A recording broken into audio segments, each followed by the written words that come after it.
The next is discussions. We have about 30 minutes for discussion.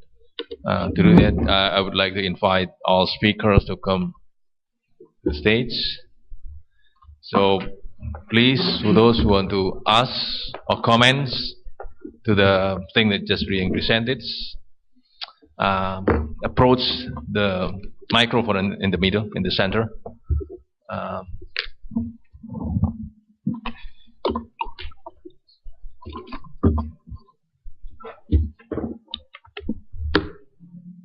Sorry, I would like to correct it. You only have 20 minutes.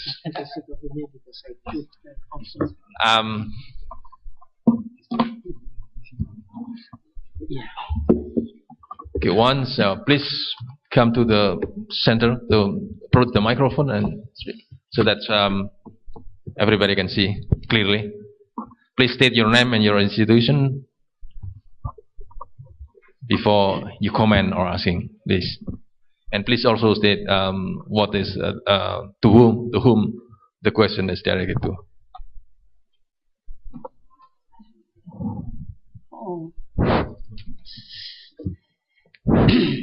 Alhamdulillahirabbil alamin. Jazakumullahu khairan katsiran. I'm very happy we can get many science from America, from Australia, and from France. Although your country is dengue is not problem in your country, but you pay attention about the dengue and mosquito. So we'd like to thank you very much. And what about Wolbachia? I would like to ask to Mr. from Australia. Yes, good presentation. But I have a question about your study on the factor competence of Wolbachia that of Aedes aegypti that positive Wolbachia. What the methods do you do about factor competence? It's immunohistochemical assay or RT-PCR or other, and which lab do you do about it? And what about Mr. Tejo? Mr. Tejo, huh? Dr. Warsito. Dr. Warsito. Scientist. Congratulations, you have success to transfer Wolbachia from Australia to Yogyakarta strain. But I would like to ask you, have you confirmed that Aedes aegypti from Yogyakarta that positive for Wolbachia can block dengue virus, especially local strain of dengue virus? And the second, have you released the Aedes aegypti in Yogyakarta or not? Because on your presentation, you say October to you release Aedes aegypti, and now is November. So I would suggest before you release Aedes aegypti, don't forget to our God who creates Aedes aegypti and creates Wolbachia. We hope we can have good outcome of the research, and we have not have negative effect by releasing Aedes aegypti. And I hope you can do pre and post tests. So have you done identify that in your site research is contained at dengue virus in the feed, also human in this area, so you can count if there any reduction pre and post intervention with Aedes aegypti. If you do it, I think it's how to confirm that your success in releasing additive dye to reduce virus in Aedes aegypti population, also in human. Thank you very much. Thank you. Please. Thank you for the questions. So perhaps I can address the first one and try and explain some of the method around the vector competence testing. So the first slide was a very artificial method, and that was where we spiked blood with laboratory-grown dengue virus, dengue 2 virus. So very artificial method, and we don't use that method anymore. The method that we've used for the last 2 years has been the method that has been developed at Oxford University Clinical Research Unit in Ho Chi Minh City. So the group there has done a large study where they've taken over almost 300 different patient bloods directly from dengue viremic patients, and they've studied the natural history, and they've been feeding local mosquitoes in Vietnam those viruses and studying how the mosquitoes transmit those viruses in the saliva. So our approach was to ask them to test our Wolbachia mosquitoes, because we saw that approach is, at the moment, probably the best test of what the level of virus blocking that Wolbachia has. So the method they use is they take the blood from the patient, they put that blood within 1 hour of the blood being collected into a glass membrane feeder, and they feed it to mosquitoes orally. And then they hold those mosquitoes in the insectary for maybe 10 days or 14 days or 18 days. And then they kill those mosquitoes, or before they kill them, they put the proboscis of the mosquito into a very fine tube, and they try and collect the saliva from the mosquito. And so then they inject the saliva that they've collected into the tube into adult Aedes aegypti. So they're culturing the virus that could be in the saliva in adult aegypti. They found that is the most sensitive method they've got for detecting live virus in saliva. And then after 5 days, is it, Katie? Approximately 5 days, they kill those adult mosquitoes, the recipient mosquitoes, and test those via PCR. So all that method has been done in Ho Chi Minh City so far, largely because that laboratory is connected to this large hospital. So ideally, we'd like to do that work in Yogyakarta going forward. And so I think as we release mosquitoes in phase 2, the aim would be to bring those mosquitoes back from those field sites here in Yogyakarta and test them in Yogyakarta against Yogyakarta viruses. And I think that would provide a more realistic test of what level of virus blocking we will see going forward.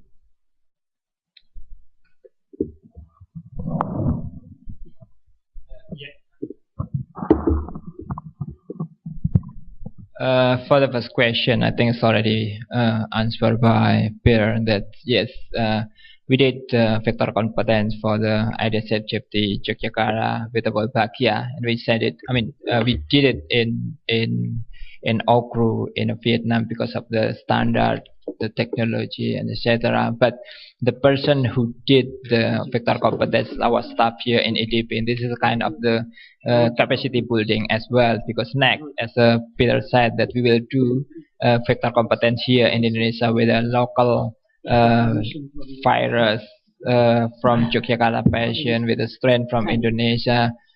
So vector competence itself is only, it's not conducted only one time before release, but it's continuously done. What you call it, after release, we collect eggs from the field with the Wolbachia, and then bring back to the laboratory, and then maintain it, and then test it with the vector competence one. But Dr. Aiki is here, who is the coordinator for the clinical study for the diagnostic unit in this program. Probably Dr. Aiki can add some if needed. But the second one is about the release. Yes, we mentioned there October 2013 is the the start of the phase 2, but until now we don't release yet, because from this October to 2014, early 2014 probably the time for release. So there is still a lot of things to prepare, especially the maintenance the colony, and then a mass production of the colony to be enough to be released in the field. So I can state again that release is not conducted yet. And the third one is about God. Yes, we all together pray that probably it will become the alternative or complementary approach to control the vector, because as Professor Surapman said, control vector is not really easy because IDSHFT adapted well to human. So there is that need probably another alternative approach which complement with the previous existing program that make it a national program in reducing of dengue more successful. And the third one is about how actually the release relate to the dengue. Do we need to control? Yes, the phase 2 is more about how is establishment of the Wolbachia in the wild area. We little bit what you call it back behind the assess of the what you call it impact to the dengue directly, but in the phase 2, because this is a long program, in the phase 3 we will do it in the larger area, not only focus on the establishing but also measure how is the impact of the Wolbachia in the wild habitat in reducing the dengue case. So this is quite long, and then we have, it's quite interesting to what is the result next. But again, that in this program we have put it carefully. We put it what you call it intensive monitoring, comprehensive monitoring, not only in the what you call entomological aspect, but also in the human aspect, even in comfortability of the community as well. If it released and then the community feel that disturbing or something, they feel unhappy, we can discuss with them. If they they ask not to release in sometimes, we are really can again that participation in all stakeholders, not only in the team of EDP, is really important to the success of this project. That's can I answer about the question. Can I just follow up about the question about measuring impact? And I think that's a very important question. And so here our colleagues like Jeremy talk about phase 3 trials with the vaccine. I'm not quite sure how long Sanofi's been on this pathway of developing it, but I think it's much longer than what we've been developing Wolbachia. So we're committed to developing and evaluating this technology carefully. And if we can show that it is acceptable to communities and we can establish Wolbachia, our goal going forward is to gather data about whether this is really impacting on dengue transmission. To do that, we need to implement on a larger scale than currently what we're planning to do in phase 2. And we have not made any decision. I don't think anyone in Yogyakarta has made any decision about what the future role is, so we need to look at phase 2 very carefully. And I think this measurement of impact for vector control interventions is critical if we are to develop alternative approaches to what we're doing now. And I know WHO has set up a new committee, a VCAG, a Vector Control Advisory Group, to evaluate and comment on new technologies for vector control. So I applaud that, and I hope going forward that we can gather data about whether this is truly impacting on dengue. Thank you.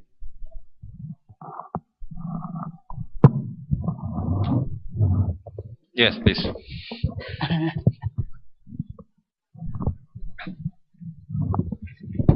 Final. Another comment. So a new day is dawning. This is very exciting. Is that working?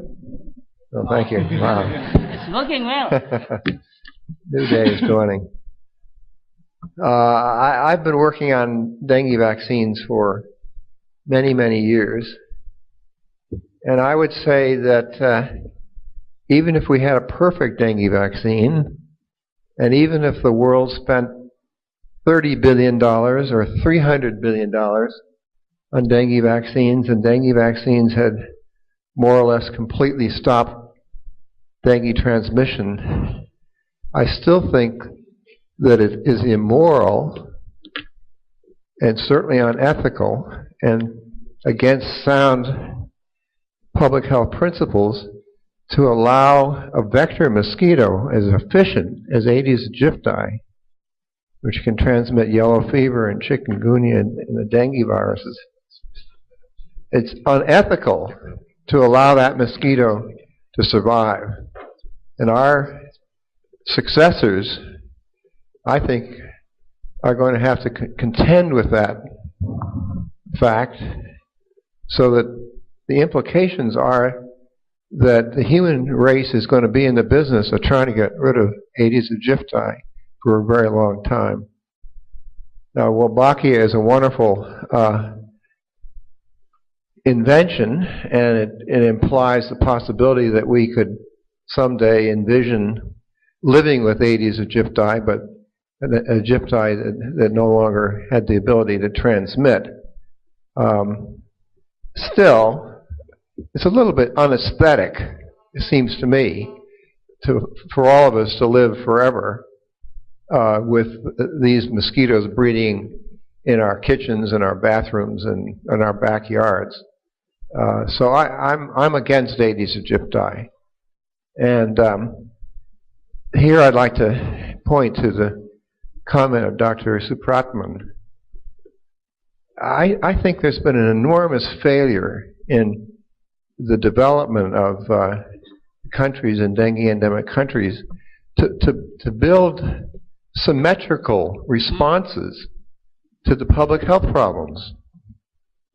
When I was at the Rockefeller Foundation, I sent Dr. Norman Gratz, who had been for many years the director of the vector biology unit at WHO in Geneva. I sent him to visit all the universities in Southeast Asia, South Asia, even India.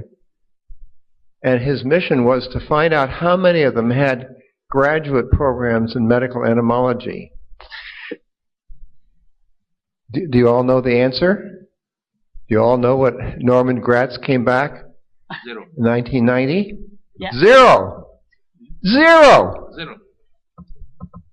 Well, you know, I've been living and working in this part of the world for many years. I've watched the university's development program. Rockefeller Foundation was actually behind a lot of it. And there was enormous emphasis put on agriculture, green revolution, lots of wonderful things happened. But I think there's been a failure of the university leadership in all these countries to build university programs that match the public health needs. Yeah. And Aedes aegypti is an incredible public health problem.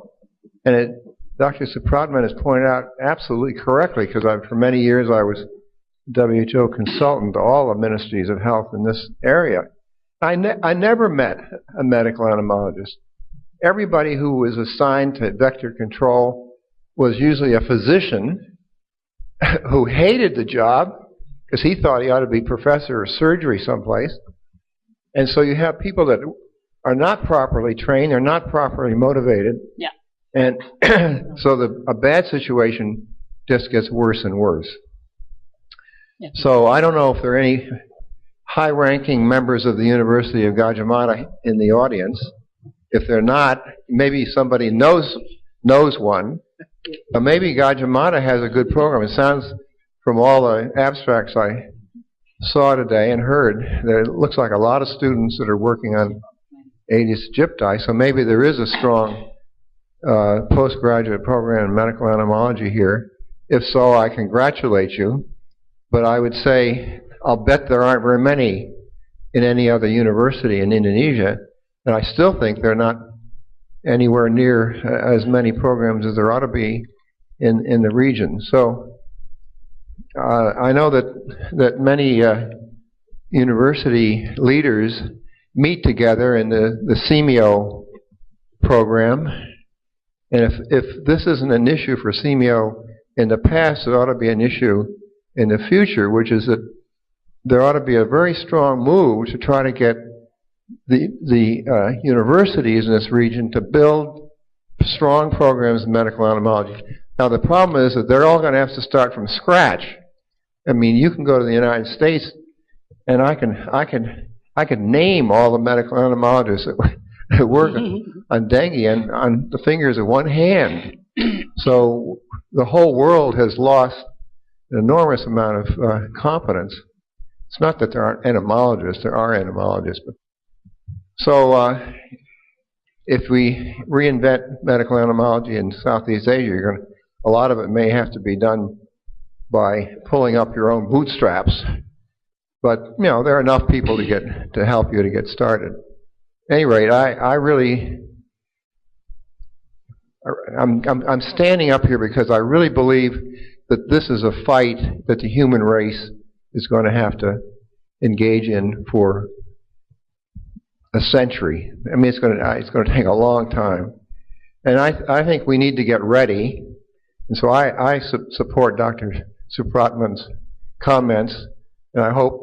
Don't forget that if the universities start turning out MSs and PhDs in medical entomology, they have to have a job. Yeah. You're going to have to create careers and a salary that's commensurate to get the right people.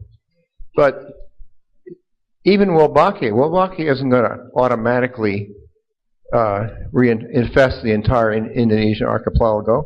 They're going to have to be people all the way along. They're going to have to be competent people that are introducing it and monitoring it and so on. And then, you know, it's wonderful to have Wolbachia. It's like God came down and gave us, you know, the gift of fire. But it's not the last innovation that's going to come along. And we need people on the job who are flexible and who can learn and adapt and keep the whole process going. So I hope to see more interaction between the universities and the health ministries all over the region. Thank you. Thank you, Professor Alset. Since time is up, but I would like to ask permission from the committee to have a bit more time to discuss this. I think this is very important and a very excellent comment on it. Before I'll let Professor Supratman to comment, here in this room we have Vice Dean who's responsible for postgraduate, Vice Dean of Faculty of Medicine who's responsible for postgraduate at the Faculty of Medicine, Professor Adi Utarini. But I'm glad to mention very brief that we are, I think, at the Faculty of Medicine, Universitas Gadjah Mada, we already have a program on master on tropical medicines and majoring on entomology.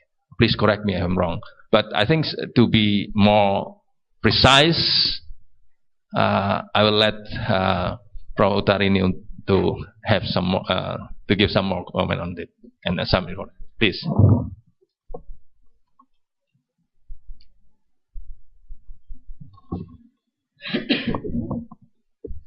Thank you for Abu Talib for giving me the opportunity, and thank you very much for the comments and appreciation from Professor Scott Halstead.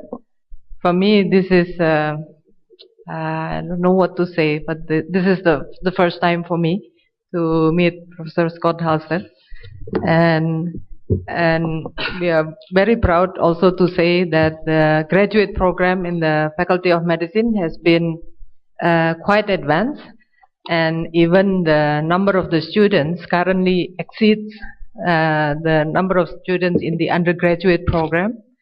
And the information that Dr. Abu Talib given is very true, that within the master program, we have the master program in tropical medicine, majoring on entomology, and we also have a master program in basic medical science, which include parasitology as one of the focus. So perhaps this is sufficient for the discussion. Yeah, thank you. Yes, we do. Yeah, we do have PhD program on parasitology, and we're majoring on research on tropical medicines, including dengue and also entomology. I think I would like to ask Professor Bradman to give some more comment. Well, thank you very much, Professor Halstead, for having comment and support me. To tell you frankly that we have one postgraduate in medical entomology in Bogo Institute of Agriculture, but under the veterinary medicine. In the previous time, we got support from TDR, the money for this master and PhD degree. Then no more support from TDR. Now almost stopped the program. At that time, we have quite good people sent from the Ministry of Health, become the medical entomologist for the master. Then we are having the task to distribute to the provinces and also the endemic areas, that we have almost 25 master degree. Then the problem, this is 20 years ago. The problem in the provinces and also in district level, the bureaucrat not so happy with the medical entomologist. Then no more career. This is the problem. No more career handled by the medical entomologist. Then medical entomologists put them as epidemiologists. Then after that, turn over, become the manager. So nowadays there is no money to send the staff again and again, because last time we have at least 2 every year, 2 staff from Ministry of Health sent to the universities, and we already started for the undergraduate program in medical entomologists in Diponegoro University, but started last year. Is there any Martini or Bu Indah? Okay, that you can explain that. We 2 years ago, right? Yeah, 2 years ago. The problem now it's very hard to have the what do you call that, the career position for medical entomologists. I'm already crying, like in my National Institute of Health Research and Development. They are not really entomologists, because nowadays we have the problem with the what do you call that, turnover. After become the medical entomologist, then they will, what do you call that, transfer to another position. This is the problem. I'm always crying. So I'm always crying. Last year I have to postgrad for the PhD student already graduated, but I'm crying because I got the money last time from the Microsoft Bill Gates Foundation, that they are under me, but now it's not working in medical entomologist anymore.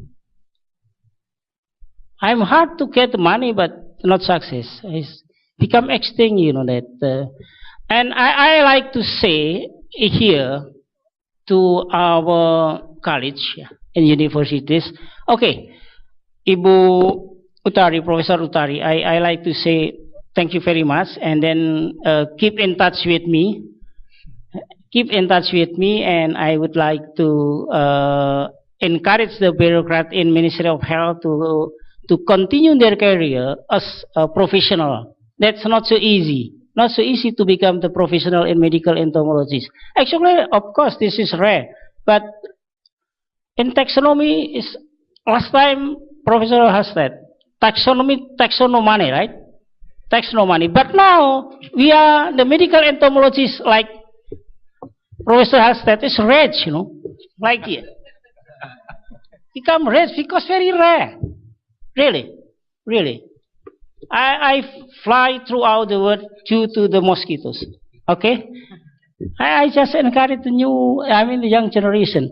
And the second comment, Prof, in universities, they are not ready yet.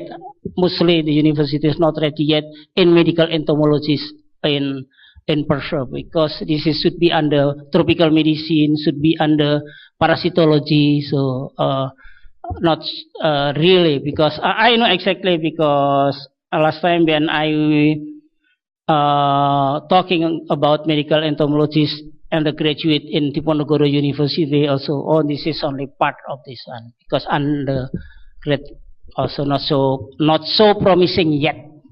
But I do hope that next time we will have more program. Thank you. Thank you. I have to back the committee again. I would like to ask few minutes, because I have luxury here. We have the head of Research and Development, National Institute of Health, Department of Health, Republic of Indonesia, Dr. Trihono. Dr. Trihono is here, so he would like to have some comments. Sorry to point again at you.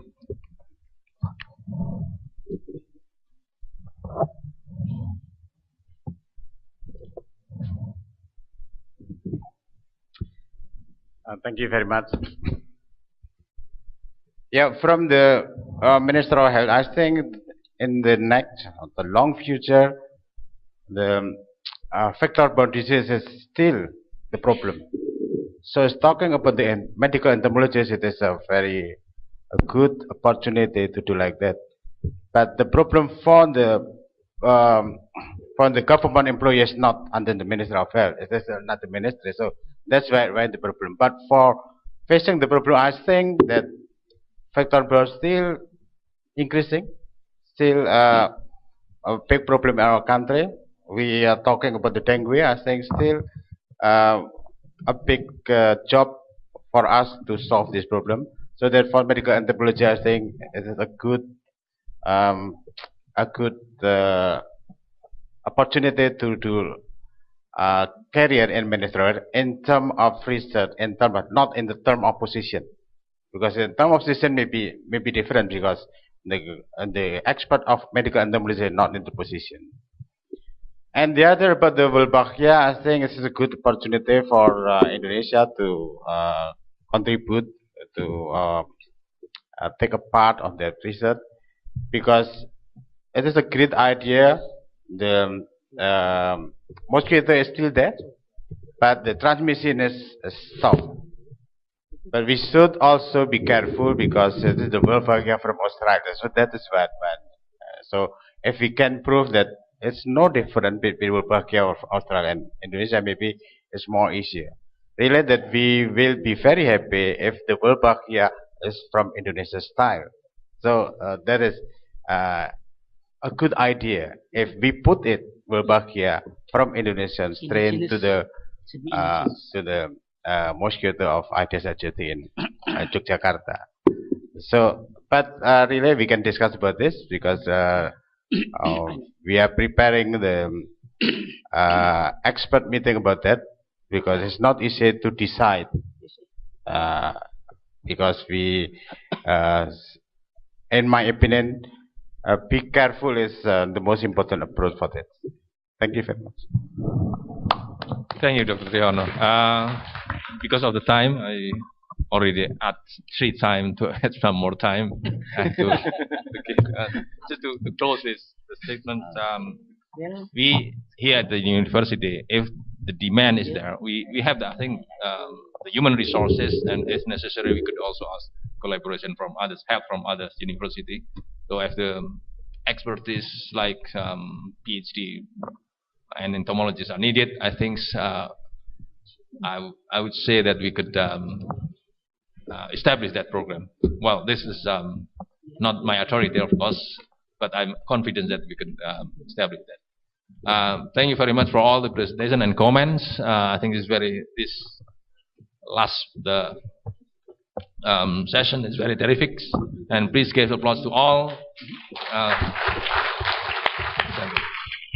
Thank you very much.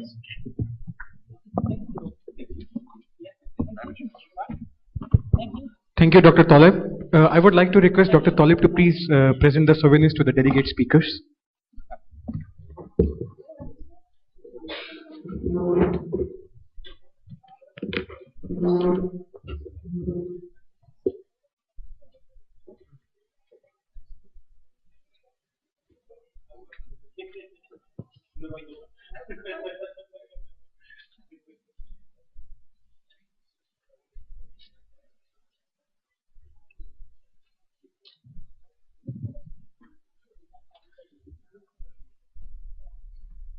Please give a big round of applause for them.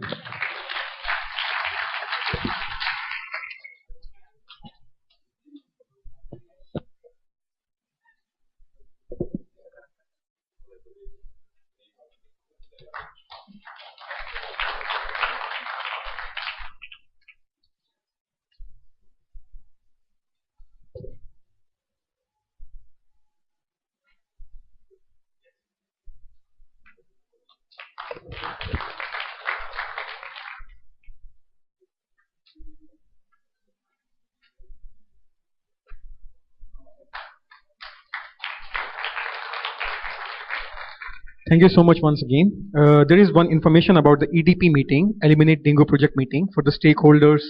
They are please invited to the Graha Vijata Lantai Satu Sakara for the EDP meeting for the stakeholders.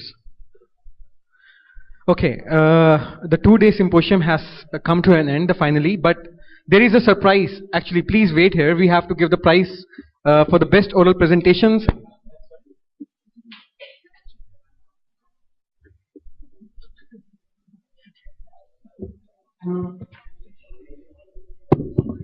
The organizing committee has decided to give 3 best awards for the oral presentations as well as 2 best awards for the poster presentations.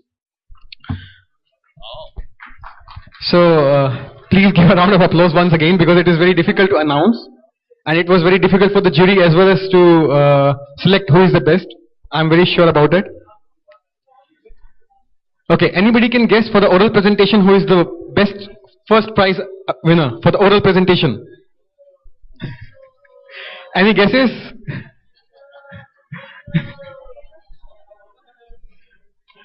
Okay, we'll be starting. I will announce the names and they will please come on the stage. For the third prize winner, the name is Buyung Hadi. The title was Dial Patterns of Host Seeking Activity by Culex tarsalis and Aedes vexans in South Dakota. I would like to request, please come on the stage.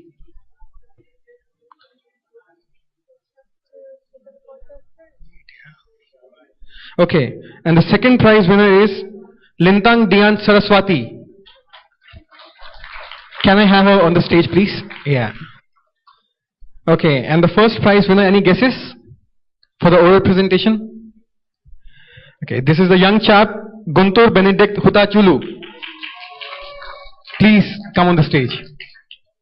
Okay, for poster presentations, the first winners goes to Nur Insana Imaniar with exploration of antiviral activity of secondary metabolite of marine actinomycetes against dengue virus serotype 1. And the second winner goes to Novita Damanik in dengue in a newborn in Sarjito Hospital, a rare case. So all of the winner, please. Congratulations once again. Now I would like to request Professor Scott. Professor Scott to please come on the stage and present the awards for the oral presentation, and Prof. Adi Uthari need to come on the stage to give for the poster presentation.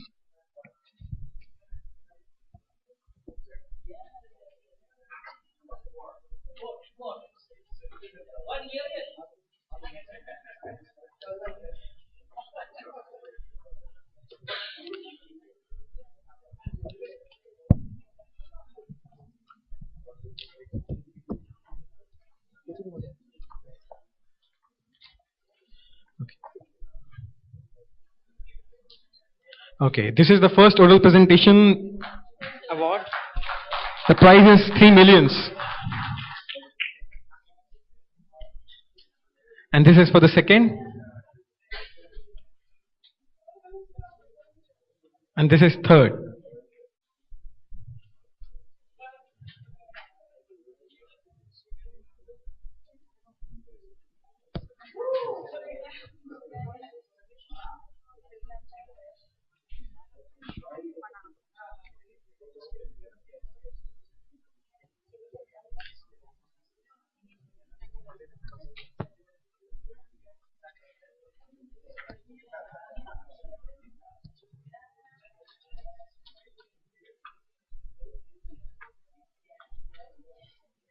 Ladies and gentlemen, a round of applause once again for them. Okay. I would like to request Professor Adi Utarini to give grants to the winners of poster presentations.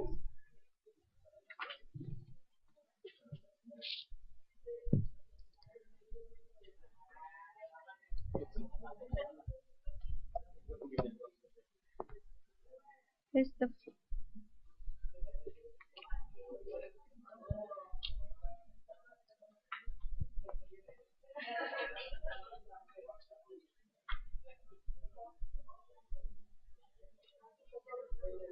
Okay, congratulations to all of the winners. And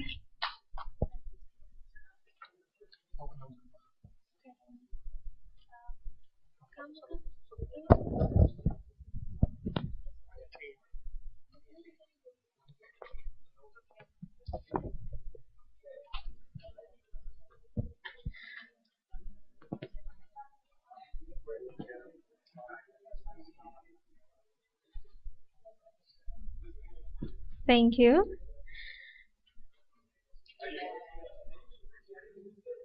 Now, I would like to request all of the speakers to come forward on the stage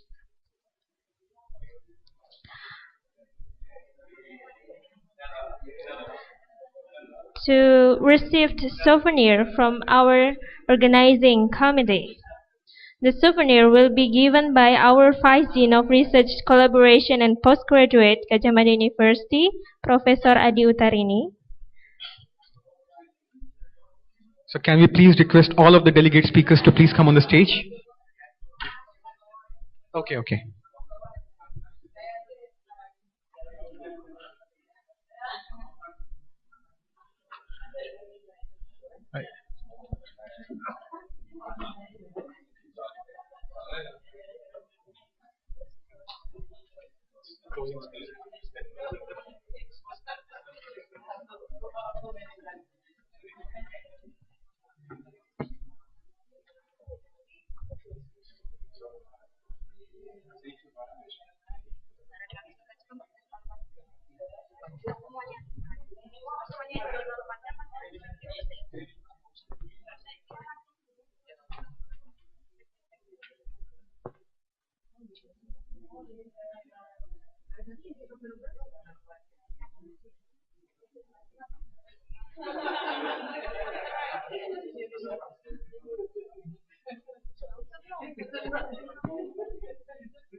I would like to request all of the organizing committee to join to the stage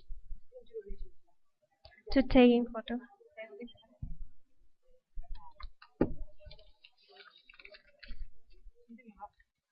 And while we are having the photograph, so I would like also on behalf of the Dean of the Faculty of Medicine to once more really appreciate for all the distinguished speakers and participants and stakeholders for attending this very important meeting. And it is you all that makes this symposium very, very interesting and very interactive. So applause to all of us, and thank you very much for the organizing committee, chaired by Dr. Lutfan. I think he hasn't slept for about a week maybe, and also all the supporting staff. And we hope to meet you again in Yogyakarta on another occasion.